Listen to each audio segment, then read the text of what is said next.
Selamat pagi pemirsa, pelanggaran etika yang terjadi di Mahkamah Konstitusi pada bulan Oktober lalu mestinya menjadi pelajaran mahal bagi bangsa Indonesia. Ironisnya, pelajaran itu tidak dianggap genting oleh sejumlah kalangan. Dalam Rakernas Partai Gerindra, Prabowo menyinggung pertanyaan terkait pelanggaran etik MK yang diajukan Capres nomor urut 1 Anies Baswedan pada debat Capres. Prabowo mengumpat pertanyaan itu dalam bahasa Jawa. Meski berdalih itu adalah candaan, sikap Prabowo sangat mengkhawatirkan. Ini bukan sekedar tentang kesantunan bahasa ataupun sikap melecehkan calon presiden lain.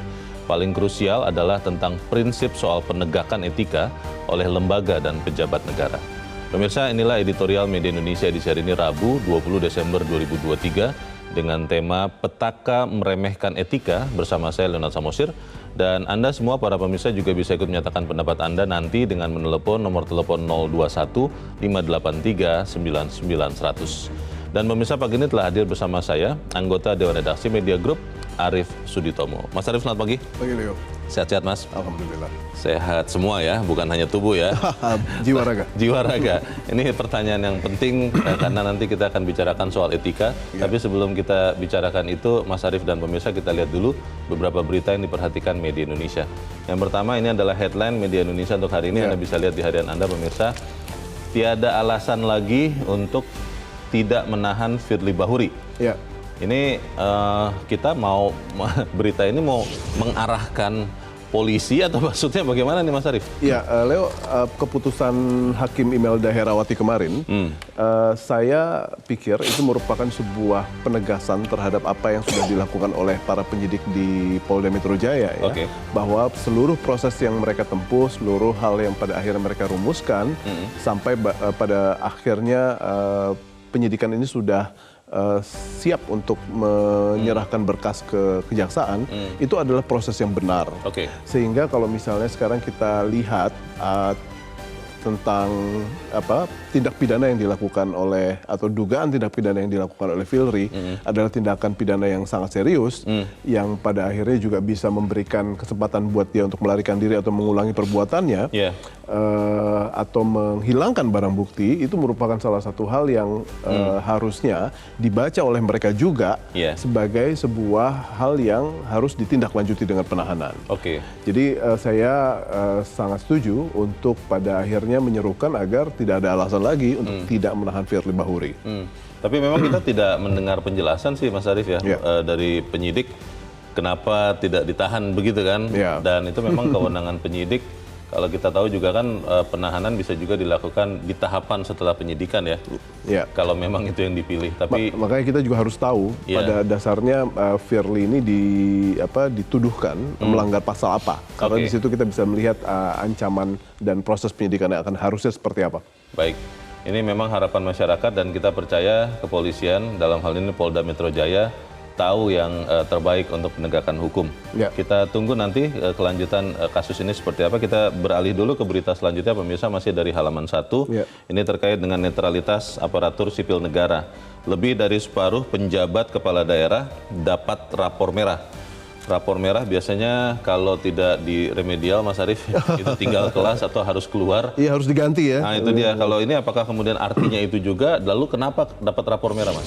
Ya, kalau kita melihat sini 59 orang hanya mendapatkan skor antara 0 sampai 59 ya. Jadi saya pikir ini merupakan salah satu alarm yang harus sudah kita sikapi dengan amat sangat serius gitu ya. Karena lebih dari setengahnya ternyata tidak netral dan itu merupakan salah satu indikator yang disebutkan di sini.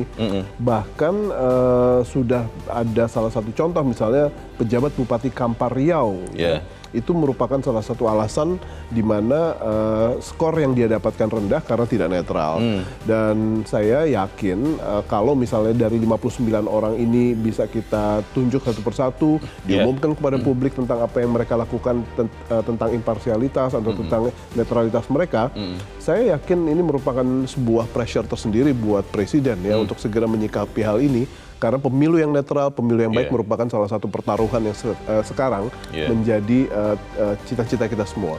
Dan kita masih percaya ya dengan pernyataan atau janji Presiden untuk menjaga netralitas aparatur termasuk aparatur sipil negara dalam pemilu. Ya, kita meskipun tunggu. itu tidak bisa kita kasih cek kosong ya, kita harus Iya. kontrol selalu ya. Ya itu dia, maksud saya janjinya itu harus dibuktikan begitu ya, Betul. Mas Arief. Kita tunggu nanti tindakannya seperti apa.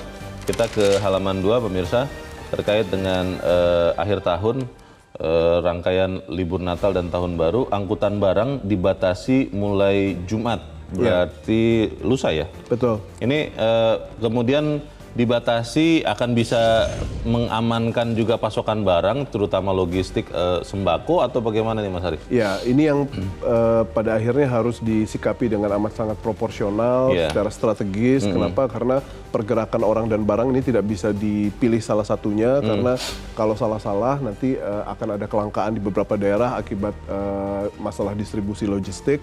Ini juga tidak baik dan itu bisa mengerek naik ya inflasi dan sehingga kita juga tahu bahwa pada tahun ini akan ada lonjakan kurang lebih 107 juta orang yang bergerak di masa Nataru ini. Sehingga ini merupakan salah satu rekor yang cukup besar karena ada kenaikan kurang lebih 40% dibandingkan 2022. Tahun lalu ya. Dan saya yakin ini merupakan sebuah ujian ya buat Kementerian Perhubungan agar regulasi-regulasi yang terkait dengan pendistribusian orang dan barang itu ditakar secara proporsional.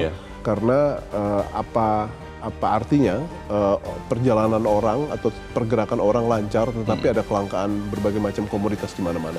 Dalam perjalanan menuju studio kita ini Mas Arief, saya dari daerah Tangerang, ada 2 atau 3 SPBU yang menyebabkan kemacetan karena banyak kendaraan besar, truk-truk dan bus yang mengantre, dan ketika kita cari tahu katanya adalah karena solarnya sedikit, oke. Saya tidak berani bilang habis karena mungkin memang masih ada, tapi katanya dibatasi, termasuk di rest area di dalam tol. Nah ini mungkin harus menjadi perhatian juga ya, supaya kemudian jangan sampai mengganggu juga soal pasokan BBM ini. Betul. Baik, kita harap pengaturan ini bisa berhasil dan juga Natal dan Tahun Baru bisa berjalan dengan aman. Kita langsung ke editorial pemirsa dan Mas Arief, petaka meremehkan etika. Ini sesuatu yang memang menjadi tanda tanya di Republik kita ketika hukum yang legal formal nyata-nyata positif saja banyak yang melanggar. Apalagi soal etika yang sebenarnya sanksinya itu ya paling sanksi sosial. Dan tidak ada kodifikasinya. Betul. Ya betul, Leo. Etika adalah sebuah tatanan yang bisa dibilang kasat mata. Tidak ada kodifikasinya, tidak ada pidananya kalau kita melanggar. Tetapi bisa dibayangkan, misalnya kita kasih contoh meludah saja ya. Meludah itu adalah sebuah hal yang terkait sama etika. Meludah nggak ada pidananya. Di Indonesia? Di Indonesia. Kalau di Singapura ada tuh ya? Ya, atau meludah di saat pandemi sedang merebak, itu juga punya konsekuensi yang tinggi. Kita tidak meludah, ya, kita menahan diri untuk tidak meludah, itu kan bukan karena kita takut pidana, gitu, tapi karena kita tahu bahwa itu tidak baik, gitu ya. Dan ini adalah salah satu ilustrasi bagaimana kita menyikapi etika. Nah, apabila sekarang etika ini yang kita anggap sebagai titik awal dari sebuah keteraturan, dari sebuah tatanan, dari sebuah awal dari lahirnya peraturan-peraturan dari mulai hukum sampai ke regulasi yang lain, itu saja sudah dianggap sebagai sebuah hal yang remeh ya, sebuah hal yang harus dikesampingkan yang bisa atau tidak dihormati atau bahkan dijadikan bahan bercandaan. Itu apa jadinya sekarang kita melihat masa depan keteraturan kita ke depan gitu ya. Masa depan dari penegakan hukum kita ke depan, dan itu amat sangat mengerikan buat kita. Ada yang mengatakan ini kalau sikap seperti kita ini Mas Arief itu terlalu berlebihan lah. Terlalu serius, itu kan hanya bercanda, itu bukan sungguh-sungguh dinyatakan sebetulnya untuk meremehkan etika. Itu bagaimana Mas? Kita sekarang jawabnya begini aja, pelanggaran etika dalam konteks pergaulan saja kadang-kadang sudah cukup meresahkan di antara sekelompok orang. Ya. Apalagi ini sebuah, kita pernah melihat dalam jangka waktu yang tidak terlalu lama pelanggaran etika terhadap sebuah reinterpretasi pada pasal-pasal Undang-Undang Dasar Konstitusi. Itu adalah sebuah monumen abadi yang bisa kita lihat bahwa pelanggaran etika ini merupakan sebuah hal yang bisa berdampak pada seluruh hal atau sendi-sendi kehidupan kita, dari mulai pelanggaran etika yang konteksnya pergaulan sampai ke konstitusi. Karena ini terjadinya di Mahkamah Konstitusi. Betul. Yang menjadi dasar dan sumber dari peraturan perundang-undangan yang lainnya. Intinya adalah jangan meremehkan etika. Oke. Pertanyaannya adalah apakah benar kemudian etika itu benar-benar masih dihormati, terutama di orang-orang yang mungkin akan memimpin bangsa kita. Kita akan bahas Mas Arief, dan pemirsa, inilah editorial Media Indonesia untuk hari ini, Rabu 20 Desember 2023, petaka meremehkan etika.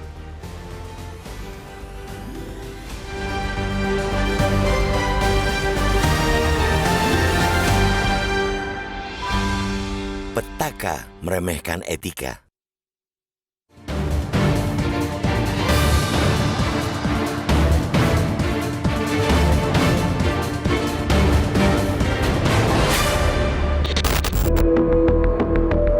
Pelanggaran etika yang terjadi di Mahkamah Konstitusi atau MK pada Oktober lalu mestinya menjadi pelajaran mahal bagi bangsa ini. Pelanggaran yang terbukti dilakukan oleh Ketua MK pada saat itu, Anwar Usman, bukan semata mencoreng integritas lembaga, melainkan juga mewariskan kegamangan konstitusi. Namun ironisnya, pelajaran itu tidak dianggap genting oleh sejumlah kalangan.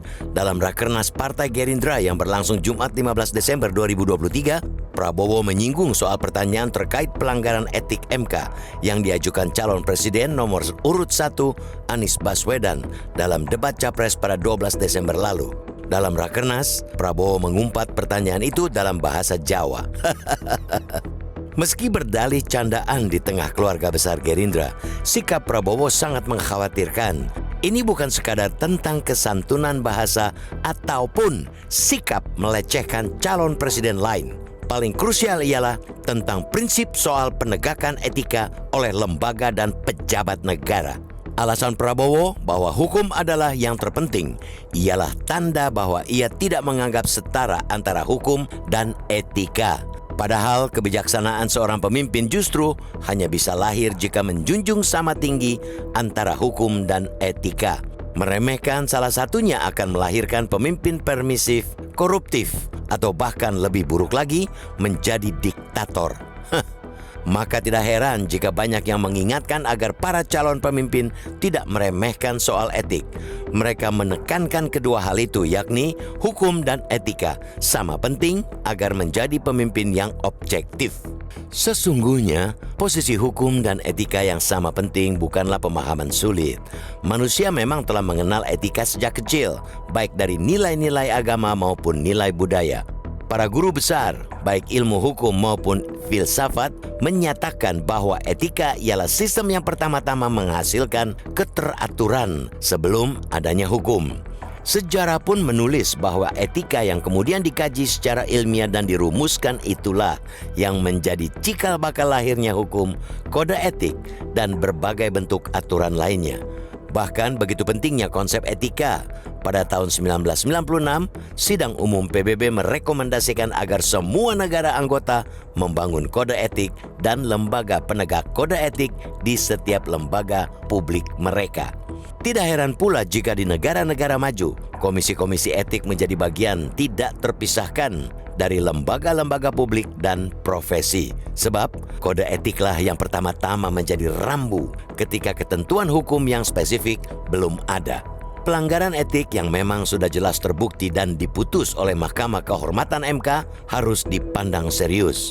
Perbaikan MK dan lebih jauh lagi, perbaikan terhadap penegakan konstitusi hanya bisa terjadi jika semua pihak menjunjung tinggi hukum dan etika. Masyarakat pun mestinya menuntut keseriusan para calon pemimpin di Republik ini dalam menjunjung tinggi hukum dan etika. Kita memang tidak naif jika ada pihak yang paling diuntungkan atas putusan yang melanggar etik. Namun, tidak sepantasnya menjadikan produk pelanggaran etik itu sebagai hal biasa. Tidak apa-apa, bahkan menjadikannya di bawah ketiak hukum dan tujuan politik kekuasaan.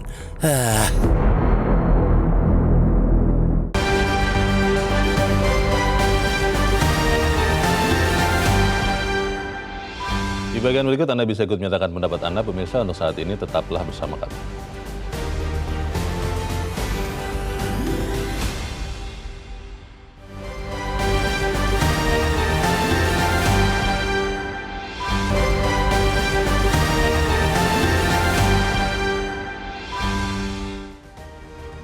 Terima kasih Anda masih bersama kami pemirsa, dan saat ini Mas Arief, sebelum kita berdiskusi lagi, kita mau bertanya. Saat ini sudah tersambung lewat saluran telepon dengan cendekiawan Komarudin Hidayat. Prof. Komarudin, selamat pagi. Selamat pagi teman-teman semua. Ya, Prof. Komarudin, kalau kita bicara soal etika, kan itu harusnya menjadi dasar untuk pembentukan hukum. Tetapi belakangan kita melihat ada, walaupun diakui katanya candaan, ada semacam meremehkan etika. Kalau Anda lihat para pemimpin bangsa Indonesia itu masih menghargai etika dengan baik atau memang sudah mulai luntur, Prof? Etika itu berlaku untuk semua lini kehidupan. Ada etika keluarga, etika masyarakat, etika birokrasi, etika perusahaan.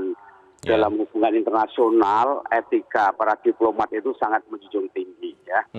Jadi itu di atas hukum. Yang kedua, bangsa ini dibentuk berdasarkan satu cita-cita moral etika yang sangat tinggi. Dulu kan kerajaan-kerajaan Indonesia ini, Nusantara ini, demi menjunjung tinggi semangat negara berbangsa, kepentingan keluarga, kerajaan, sultan, dinasti, itu dia korbankan. Demi untuk meraih kesatuan kebangsaan Indonesia. Jadi para sultan raja itu pengorbanannya besar sekali. Tidak sebanding dibanding para politisi diri kita sekarang hari ini. Nah, jadi mereka itu memberi kepada bangsa negara ini. Oleh karena itu kalau bicara etika berbangsa bernegara, spirit nilai-nilai ber-Indonesia ini yang harus diingat selalu. Jangan kemudian negara bangsa untuk kepentingan diri, golongan dan keluarga, karena bangsa didirikan di atas pengorbanan kepentingan dinasti negara ini. Baik.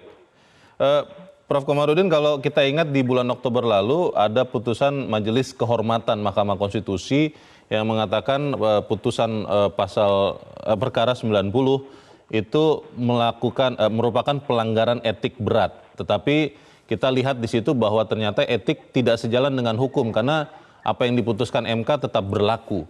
Kalau Anda lihat apakah ini artinya di Indonesia etika dan hukum memang sudah mulai bercerai jalan, bagaimana, Prof? Saya tidak akan membahas itu, saya tidak ahli hukum ya. Tapi bahwa Indonesia, Nusantara ini dikenal sebagai bangsa yang sopan santun, etika, tepos liro, jaga perasaan orang lain, kehormatan. Semangat itu yang kemudian menyatukan. Bahkan ketika pandemi, Indonesia itu dikenal sukses.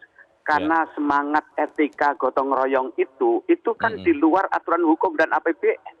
Betul. Jadi di Jepang saja misalnya, itu etika di atas hukum di negara-negara maju. Karena dasarnya peradaban ini dibangun di atas etika. Hukum itu hanya perangkat, ibarat sebuah gelas, itu wadahnya, tapi isinya itu etika.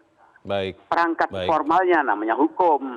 Jadi jangan sampai kemudian hukum diutamakan, padahal hukum itu subordinate dari etika. Terakhir, Prof. Komarudin, kalau ada orang yang mungkin akan memimpin bangsa ini membuat etika sebagai sesuatu yang sifatnya bahan bercanda, itu sebenarnya bisa apa tidak kalau menurut Anda? Gini ya. Tentu negara yang plural ini diatur dengan hukum. Kalau tidak ada hukum, itu kan juga kacau dong negara begitu besar. Tapi dalam hukum itu esensinya adalah moral, etika, values. Nah, saya ingin pemerintahan Pak Jokowi yang tinggal beberapa bulan ini, tunjukkanlah dibangun berapa orang-orang yang melanggar hukum etika itu, dibenerin, tunjukkan bahwa Presiden Jokowi menjunjung tinggi etika. Jangan sampai kerjaan dia yang begitu bagus selama 9 tahun dirusak oleh orang-orang yang kemudian untuk kepentingan ambisinya prestasi Jokowi ini rusak. Nah, maka saya berharap Presiden Jokowi tunjukkan menjunjung tinggi etika berpolitik bernegara. Salah satunya netralitas, etika. Ini akan dikenang abadi pada diri Pak Jokowi di penjunjung etika, pejuang etika. Baik. Kita harap itu terjadi terus di bangsa Indonesia, siapapun yang akan memimpin bangsa ini. Untuk saat ini terima kasih pencerahan yang sudah diberikan oleh cendekiawan Komarudin Hidayat. Terima kasih, Prof. Komarudin. Selamat pagi. kasih, makasih. Itu tanda tanya besarnya, Mas Arief. Kalau kemudian etika ternyata tidak sejalan dengan hukum ya. Memang Prof. Komar bukan ahli hukum, tapi kan pertanyaan orang ketika ada putusan MK-MK yang mengatakan ada pelanggaran etik berat, tetapi di sisi yang lain kan putusan hukum dari MK-nya tetap berlaku, kan masyarakat jadi berpikir, oh kelihatannya etika jalan ke kiri, hukumnya jalan ke kanan. Bagaimana Mas? Kalau saya lihat ya, kita harus bisa membedakan ya Leo, ya, bahwa hukum itu adalah sebuah produk dan produk itu bukan produk yang lahir dari sebuah ruang kosong. Jadi ada pengaruh politik, ada pengaruh kepentingan di sana. Tetapi kalau kita kembali lagi tentang apa itu etika, etika itu kan sebuah values ya, sebuah nilai yang hadir sebelum adanya hukum. Nilai baik benar ya? Ya, nilai baik dan benar. Kalau misalnya sekarang kita, Leo dari orang Batak, saya orang Jawa, bagi orang Jawa itu rata-rata etika itu berkait sangat erat dengan keluhuran budi, martabat, lalu juga kehormatan, dan ini merupakan salah satu hal yang kita sangat hormati gitu ya, karena banyak sekali hal yang tidak tertulis soal etika. Betul. Dan terkait dengan etika, buat orang Jawa itu adalah yang membedakan antara orang itu dari kelas mana gitu ya. Dan orang yang beretika tinggi itu sangat-sangat bisa kita lihat dari etika dan etiket yang pada akhirnya dia implement dalam kehidupan keseharian. Bahkan bahasanya saja ada tingkatan. Bahasanya sangat beda. Kromo inggil. Ada kromo inggil, ada ngoko segala macam ya. Betul. Nah, ini sekarang kalau kita mau melihat bahwa etika itu adalah ibu dari hukum gitu ya.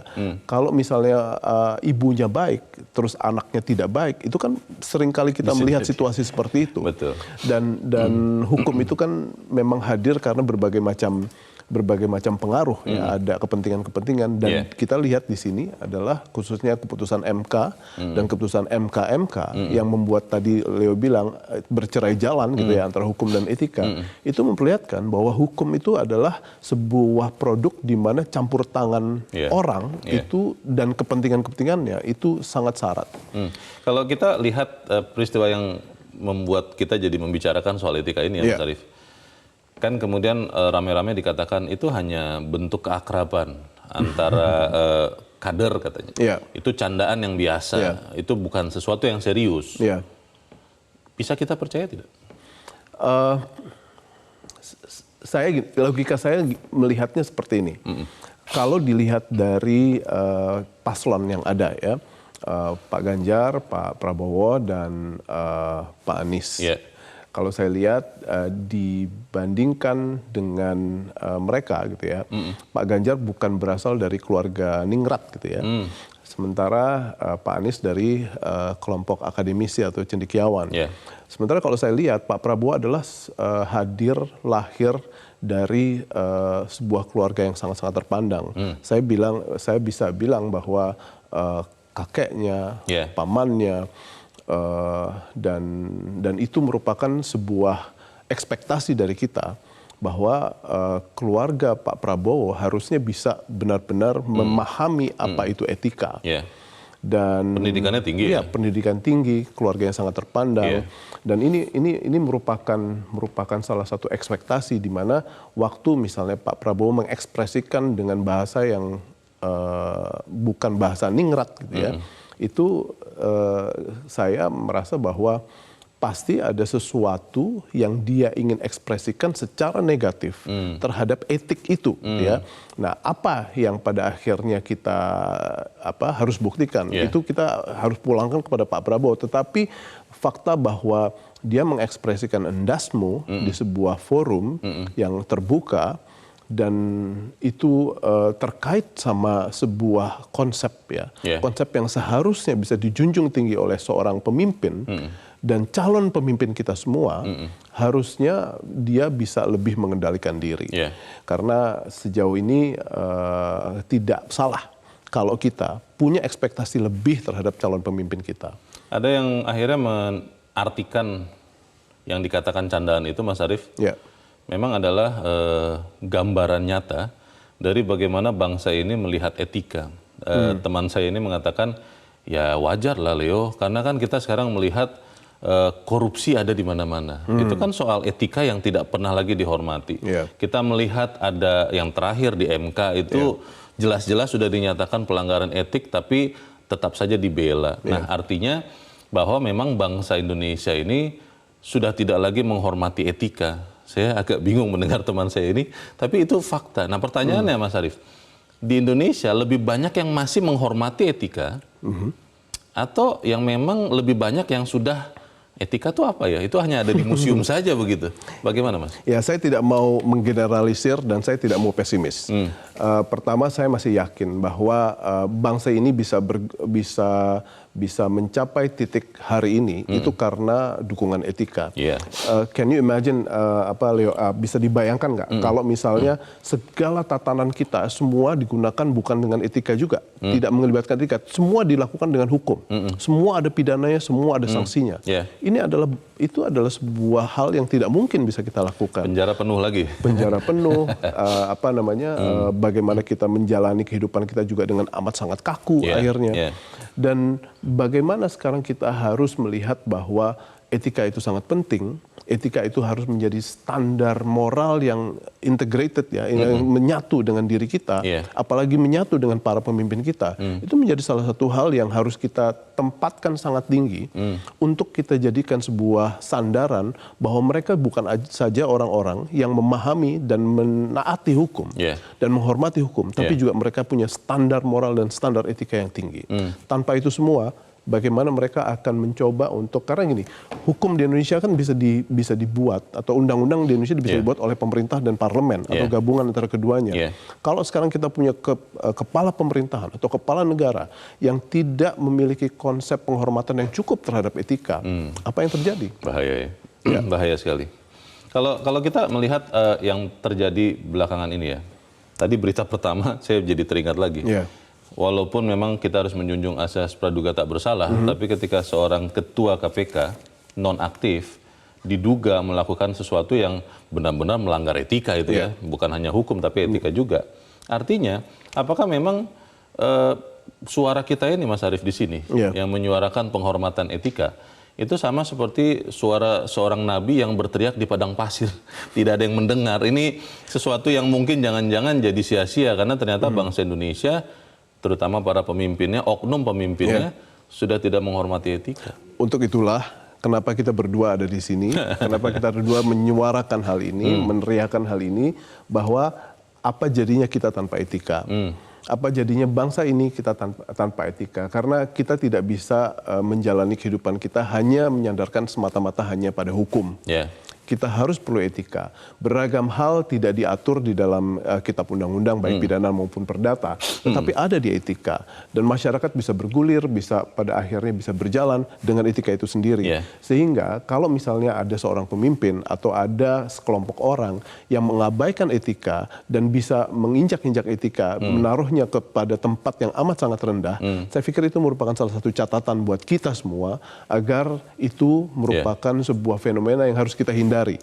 Apa caranya? Kita tidak pilih, atau kita tidak dukung, atau kita tidak sepakat dengan mereka. Itu merupakan salah satu hal yang kita harus sama-sama lakukan. Pertanyaan besarnya itu Mas Arief, disebut-sebut masyarakat terbesar dari Indonesia, dari rakyat Indonesia, yang juga nanti akan memilih di Februari, itu kebanyakan adalah orang-orang pragmatis katanya.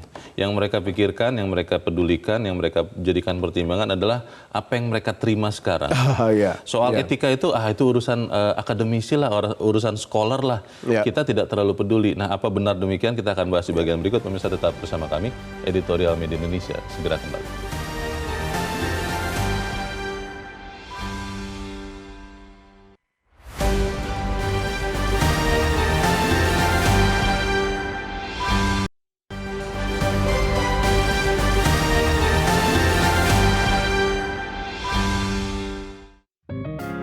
Media Indonesia mengajak Anda untuk mengakses fitur premium e-paper.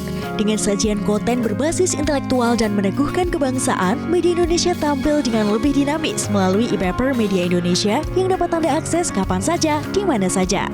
Caranya mudah, download aplikasi Media Indonesia di Android atau ketik link e-paper.mediaindonesia.com atau bisa scan QR Code pada layar kaca Anda.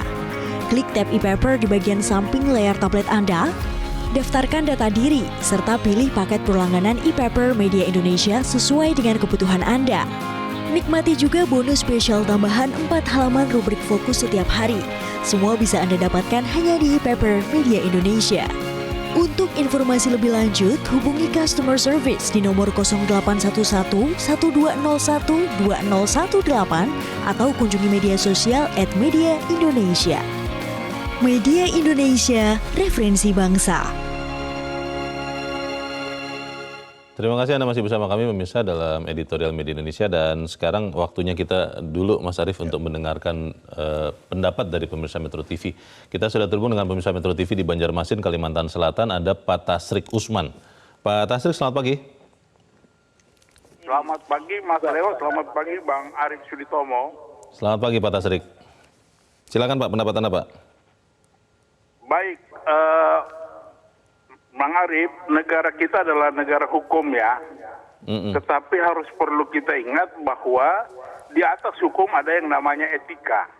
Ya. Sehingga hukum dan etika itu seperti dua sisi mata uang yang tidak bisa dipisahkan. Artinya, sebagai landasan dan dasar sesuatu undang-undang atau peraturan daerah dibuat, itu tidak didasarkan pada persoalan etika. Karena ini mengatur negara, mengatur masyarakat, mengatur konstitusi.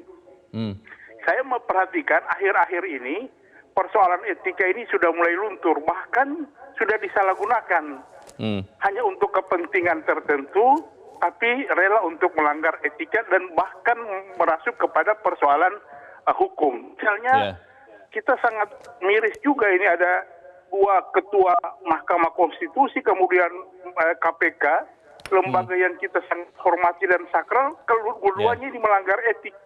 Nah ini kan harus menjadi bahan renungan bagi kita, mau dibawa kemana bangsa ini.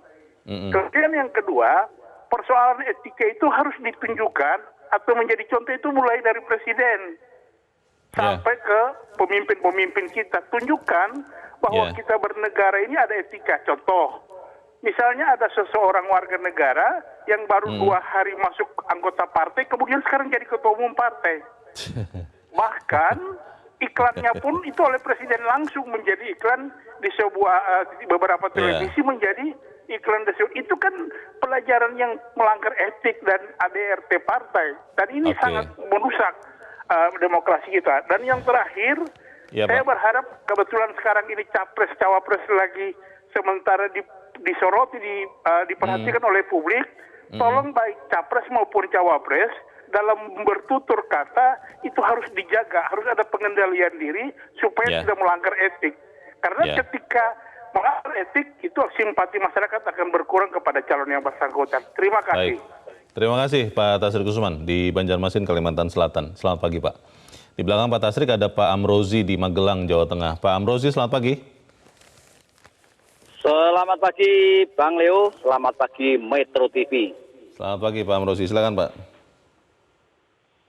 Gini ya, etika itu memang penting. Setuju dengan pembicara penelpon pertama itu, antara etika dan hukum tidak bisa dipisahkan. Apalagi calon seorang RI 1. Kata-katanya kok seperti itu. Mungkin di satu sisi Pak Prabowo guyon ya, humor ya. Etika dasmu itu kan ya kasar banget lah menurut bahasa di Magelang. Kasar ya Pak ya. Tapi di sisi lain kan ini hati-hati. Ini kan kampanye. Berarti sekecil apapun kelemahan seseorang calon pasti dimanfaatkan lawan. Apa sih kesempatan Pak Anies yang ahli merangkai kata-kata, wah terus kesempatan nih. Yang kedua memang saya prihatin loh, etika sekarang tuh makin hilang. Seorang Firly Bahuri etikanya di mana, sudah tersangka kok masih begitu-begitu. Anwar Usman etikanya di mana, sudah jelas-jelas melanggar etik kok ya masih mau menyerang. Terus banyak sekali lah etika-etika di layar. Itu kuncinya hanya satu, karena sejak Pak Harto lengser pelajaran PMP pendidikan moral Pancasila sudah dihilangkan. Penataran P4 36 butir Pancasila dihilangkan tuh, etikanya sudah hilang. Orang Indonesia itu yakin karena sudah mendurhakai Pancasila itu sudah Baik. tidak mengenal lagi Pancasila. Oke, Oke. gitu aja. Ya, terima kasih Pak Amrozi di Magelang, Jawa Tengah sudah mengutarakan keluh kesah Anda. Selamat pagi. Di belakang Pak Amrozi ada Pak John Veto di Batam, Kepulauan Riau. Pak John, selamat pagi. Selamat pagi, Bung Leo. Selamat pagi, Pak John. Mas Arief, ya. Salam Ya. sehat selalu. Ya, Salam sehat, silakan Pak. ini ya yang dibedah oleh editorial pagi hari ini memang yang lagi viral ya. Dalam minggu-minggu ini kebelakangan ini Ya. dengan tema PKK ya, moral etika. Ya. Jadi begini, Bung Leo, Mas Arief, etika kita bangsa Timur ini kan oleh negara lain kan apanya, moralnya, etikanya, santunnya. Jadi etika, moral, akhlak itu kan moralnya kan nanti kan hukum. Ya. Dengan kita ada moral, ada etika, kita akhirnya taat hukum kan itu. Ya. Tapi belakang-belakangan ini di negara kita ini udah agak rapuh, Bung Leo. Udah tidak ada lagi sekatnya. Kalau bahasa kami kita Sumatera tuh antara pematang dengan sawah itu udah tidak ada lagi. Udah datar aja gitu. Maksudnya jadi air semua tuh bagaimana tuh Pak? Tidak ada pematang, tidak ada sawah Pak John? Tidak ada pematang lagi. Ya berarti tidak ada lagi sekat. Ya. Tidak ada batasnya. Jadi contoh lah ya dengan kalimat kemarin itu yang paling saya sendiri aja. Kalau kalimat itu kalau saya yang apakan Bung Leo, yang apakan itu tidak ada begitu apa.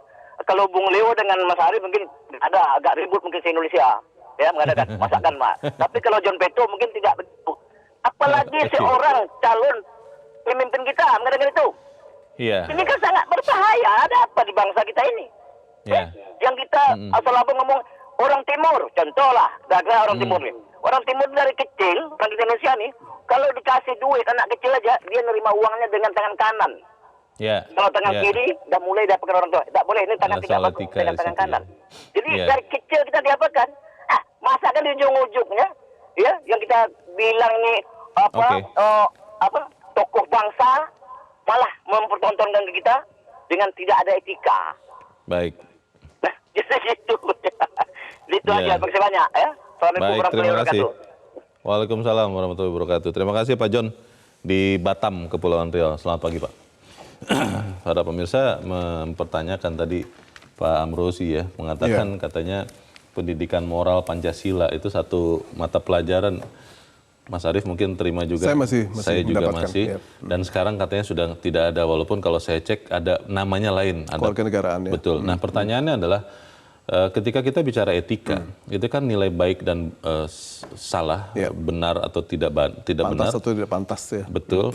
Itu kan diajarkan pertama kali di rumah. Di rumah, betul. Oleh orang tua kita, dilanjutkan dengan kemudian di sekolah atau di organisasi-organisasi kemasyarakatan. Pertanyaannya Mas, apakah kemudian memang keluarga-keluarga kita itu sudah mulai turun standar moralnya yang dulu kita anggap itu salah, sekarang mulai makin permisif kita. Itu tidak apa-apa, itu tidak apa-apa. Dan akhirnya yang tadinya salah, 10 tahun lalu salah, pada sekarang ini jadi benar. Bagaimana Mas? Mungkin itu bisa saja terjadi ya, Leo, bahwa saya setuju bahwa yang namanya etika, apalagi yang lebih minor lagi etiket gitu ya, itu diintroduce pada kehidupan seseorang itu lewat interaksi di rumah terlebih dahulu. Bagaimana orang tuanya memperkenalkan konsep itu kepada anak-anak, itu merupakan hal yang amat penting. Fakta bahwa untuk sebagian kelas di Indonesia itu juga merupakan satu hal yang langka atau makin langka, itu merupakan salah satu fakta yang kita hadapi.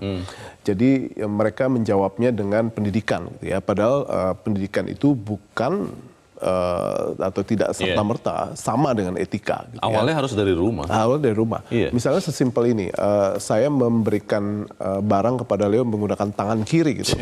Itu bagi sebagian orang itu merupakan pelanggaran etika yang sangat-sangat serius. Katanya. Ya. Dan itu siapa yang memperkenalkan konsep itu pada kita? Orang rumah biasanya, orang tua kita. Nah, sesimpel hal tersebut, kita memang harus bisa memperkenalkan sebuah konsep yang amat sangat mendasar kepada anak-anak kita apabila rumah mereka tidak mengintroduce konsep tersebut gitu ya. Kalau dulu kita punya PMP, sekarang memang harus ada upaya untuk bisa menghadirkan konsep tersebut di sekolah dengan materi-materi yang masih sangat relevan dengan tantangan zaman kita. Dan itu yang harus kita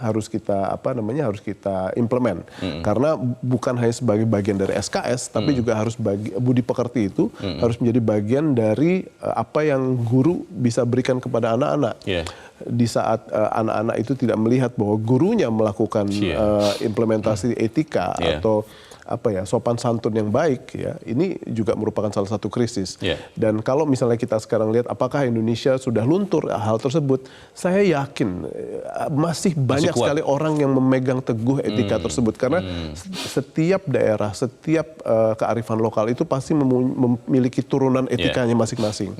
Dan itu harus menjadi salah satu bagian yang kita lestarikan. Masalahnya Mas Arief kan disebut-sebut bahwa orang Indonesia ini kan orang yang melihat patron para pemimpin, orang tua, kakeknya itu seperti apa berlaku, dan itu akan ditiru. Dan ketika pemimpin, sekian pemimpin, tadi Pak Tasrik yang mengatakan di partai ada yang 2 hari masuk kemudian langsung menjadi ketua umum. Itu kan akhirnya secara langsung mengajarkan kepada masyarakat, tidak apa-apa loh kita tidak menghormati etika. Bagaimana Mas? Itulah yang pada akhirnya harus kita garis bawahi. Kita ini berdua berbicara soal etika pada hari ini dan disiarkan kepada jutaan orang adalah untuk menyadarkan kepada kita semua bahwa yang namanya etik itu adalah induk dari berbagai macam konsep keteraturan. Dari sebuah konsep ketatanan yang kita ingin hadirkan dalam kehidupan kita agar tertib gitu ya. Nah, kalau misalnya nilai-nilai tersebut saja sudah mulai luntur dan dicontohkan gitu ya, itu merupakan salah satu krisis. Dan bagaimana sekarang kita menghadapi krisis tersebut adalah harus kita lawan dengan berbagai macam upaya untuk menyadarkan bahwa itu bukan bagian dari percontohan. Kalaupun akan jadi contoh, itu adalah contoh yang buruk, bukan contoh yang baik. Dan agar kita bisa tahu bagaimana nanti mengimplementasikannya dalam kehidupan kita atau bagaimana kita mencontohkan buat anak-anak atau generasi muda ke depan kita. Baik, kita harus jeda dahulu Mas Arief. Dan pemirsa tetaplah bersama kami, Editorial Media Indonesia segera kembali.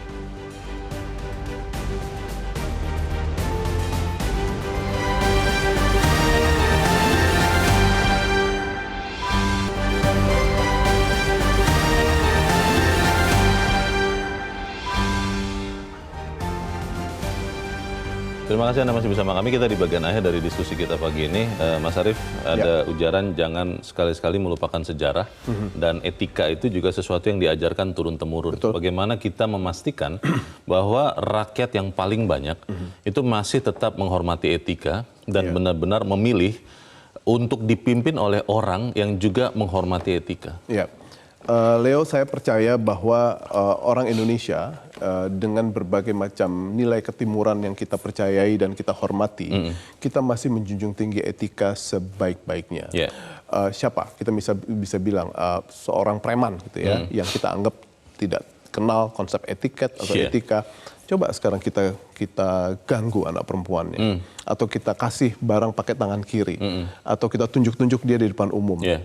Nggak ada yang mau situasi itu terjadi.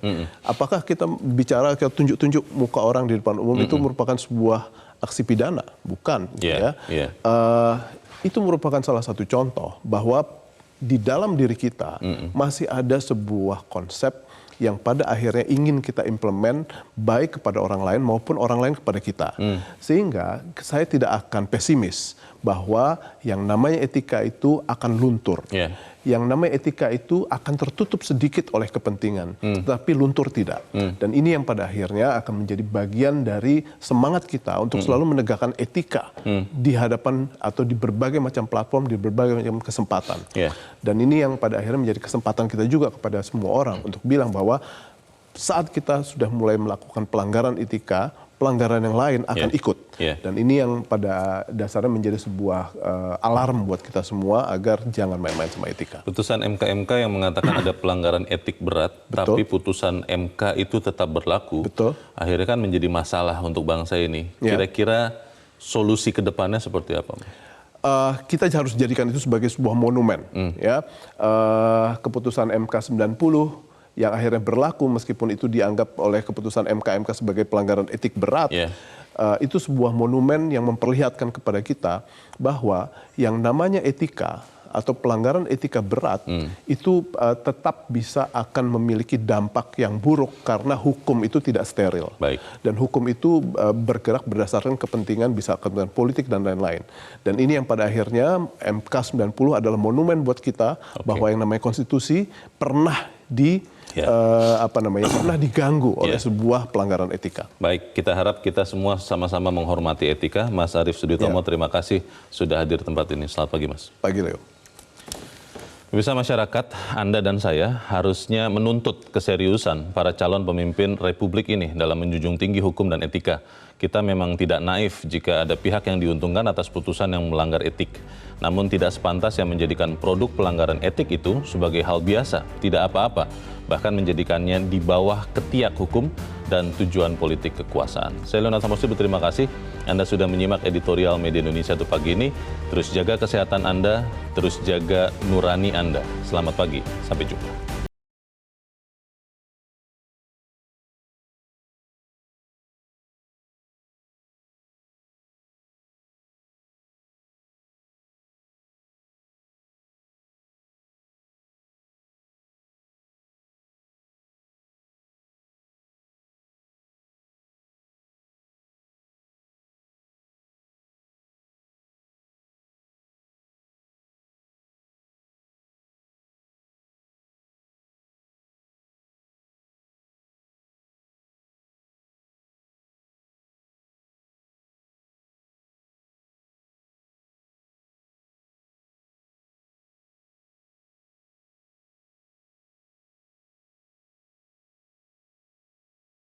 Jelajahi cara baru mendapatkan informasi. Download Metro TV Extend sekarang.